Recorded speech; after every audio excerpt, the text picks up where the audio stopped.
স্টেজে তাদেরকে ডাকতে পারতো, কিন্তু আমি দেখেছি সেই ব্যাপারটা, তাই জন্য আমার খুব খারাপ লেগেছিল। তারপর একটা সিটিংয়ের যে ব্যাপারগুলো আছে ওটাও ছিল না।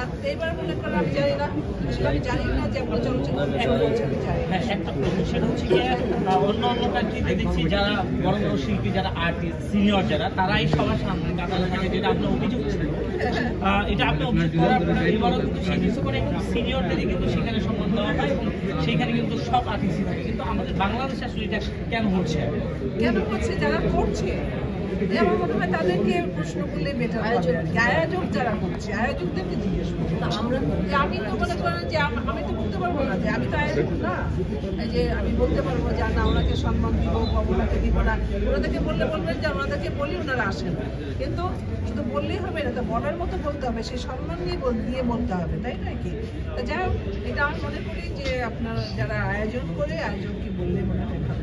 আবার চলচ্চিত্র কেরিয়ার লম্বা এখানে প্রাপ্তি অপ্রাপ্তির একটা বিষয় থাকে, কোনো অপ্রাপ্তি আছে না? না, আমার কখনো অপ্রাপ্তি নাই।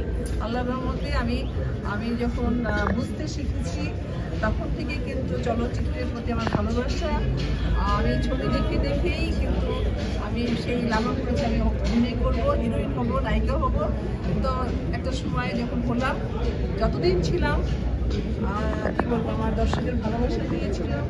আমার যারা চলচ্চিত্রের রাইটার, প্রডিউসার, আমার সহশিল্পী সবাই আমাকে খুবই ভালোবেসেছে। তাদের সহযোগিতায় এত দূর আমি আসতে পেরেছি।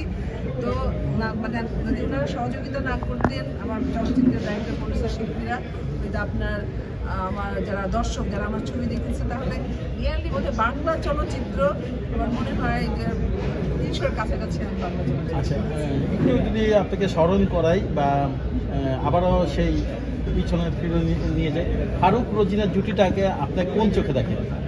দর্শক খুব ভালো চোখে নিয়েছিল, তখন ভালোই লাগতো। কিন্তু আমার কাছে মনে হয় যে আপনার সাথে আলমগীর ভাইকে বেশি গ্রামের ছবি ফারুক রোজিনা খুব সুন্দর লাগতো।